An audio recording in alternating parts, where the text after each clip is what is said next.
Hey guys, welcome back. I've been gone for a couple days. I was kind of doing a social media fast. It didn't go too well. I still hopped on and listened to some YouTube, but I did stay off from posting onto my accounts, which I'll take. That was a step forward. Not the step I wanted to take, but it showed me where my weaknesses are. And that kind of takes us straight to the word of the day, which is Proverbs 3:5-6.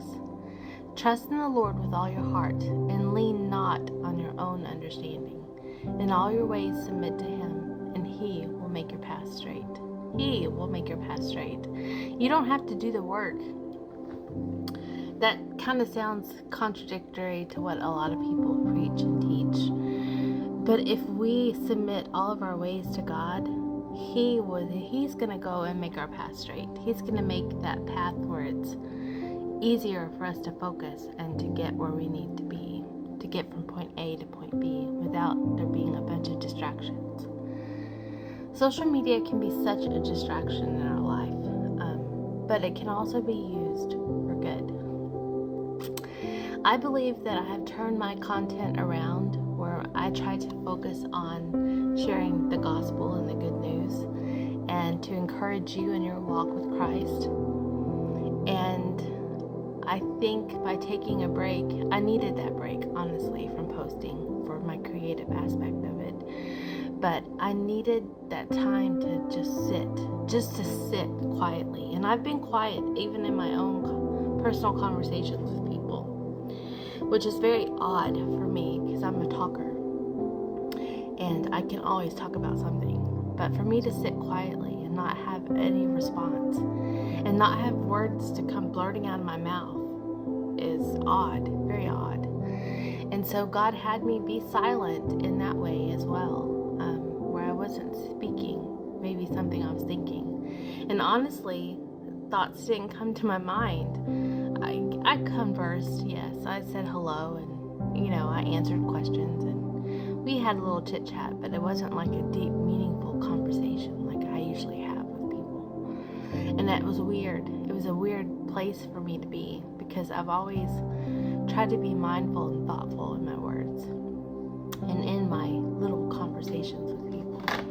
Because I have learned that those little conversations mean a whole lot. Those little tiny conversations that we take for granted can turn someone's life around, can change someone's perspective, can open the door for God to walk in right down into their lives. But we take that for granted. So my 3 days of silence has been used not only on social media, but in my own life. Have I seen a physical breakthrough in something I was hoping to? No. But that doesn't mean it's not happening. It doesn't mean it's not going to happen in God's timing, correct? His timing is all that I need and all that I want in my life. I don't care what I want. I want my life to be a reflection of Him for you. For anyone who happens to stumble across my content, who happens to come across anything I put on social media, I want them to see the light of Christ in anything I post and say and do. Because I believe that's why we're here. That's why we're on this earth. We're not here to live selfish lives, to hoard a bunch of money and stack it in a bank for it to sit. Having savings is wise, yes, and living in your means is very wise as well. But some of us are chasing the dollar just to pad our pockets, to have a comfortable life. I don't know if we were meant to live comfortably. I think we're always meant to live depending on God. And your dependence on Him may not be financial. Maybe you don't have a relationship with money that needs to be altered, that needs to be corrected. Maybe it's your relationship with people. Maybe you have a hard time finding a friend that you can trust.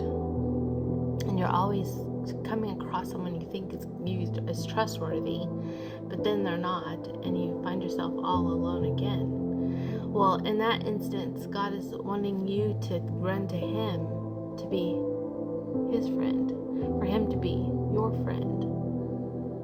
He wants us to call him Father, but he is also our friend, our brother, our lover in many ways. Not sexual ways, obviously, but intimate relationship with him.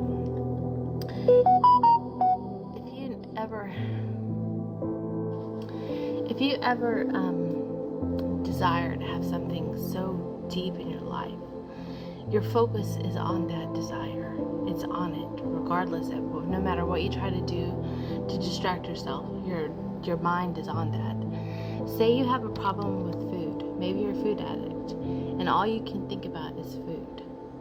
Well, if all you can think about is food, that's all that is going to come up upon your face. It's all you're going to have a struggle with, a battle with, forever, until you replace that struggle with God. Same thing goes for alcohol. Maybe you struggle with alcohol, and all you can think about is that next drink. Oh, I cannot wait till I get home and can fix me a cocktail to unwind. I've been there, done it. I've been sober for, oh goodness, over 3 years. Over 3 years.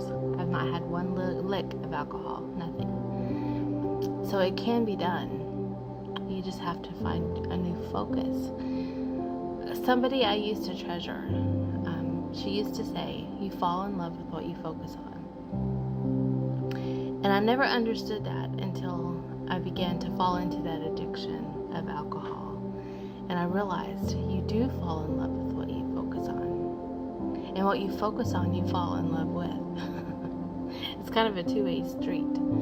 So, change your focus. Put your focus back on God. Begin to fall in love with Him. Focus on Him. Let Him come in and submit to Him, and He will make your path straight. He will do that for you on His own. You don't have to do anything.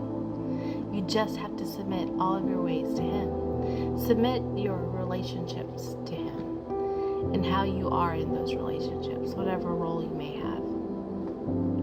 Submit your home to Him. Submit how you take care of your home to Him. Take care of your home as if you're taking care of it for Him.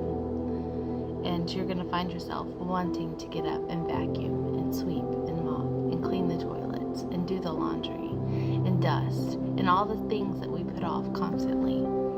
But if we realize we're doing that for Him, for the one who created us, then we begin to change our focus and we find joy in that. Start preparing meals like you're preparing it for Him, for God. Invite Him into your home for dinner. Physically, literally, and spiritually. Invite Him to dinner. Say, God, will you come have dinner with me today? Set a table, a place at the table for Him to sit. And sit around the table and enjoy His presence, because He will show up. You fall in love with what you focus on. So what are you going to focus on today? That's the question for you. What are you going to focus on today? Me? I am going to focus on sharing His love and His grace and all that He's done for me. I am breathing. I am alive. I am not on any kind of oxygen. I don't have any heart monitors. I have nothing. I am well. And I praise Him for that health. Because at one point, I was hooked up to all kinds of things. IVs and heart monitors and oxygen and you name it, it was hooked up to me. Literally. So, what are you going to fall in love with today? It's your choice. You're going to fall in love with the world and all the world offers? You're going to fall in love with God and all that He has to offer. I can list a bunch of promises on the screen if you want me to.